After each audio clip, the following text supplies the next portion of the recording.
tai, kiek miške šiemet yra musmirių, tai tiesiog rodo, kad gamta šiemet duoda žmonėms labai tokią didelę bangą nubudimui.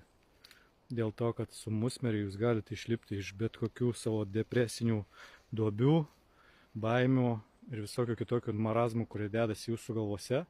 Todėl, kol dar duoda, eikite į mišką, rinkit musmeres, džiovinkit jas, palaukite porą mėnesių ir tada po gramuką į dieną pamatysit, išsilakstys visi jūsų velniai, tarakonai, parazitai ir taip toliau. Tai naudokitės progą, eikite į mišką ir rinkite gamtos dovanas.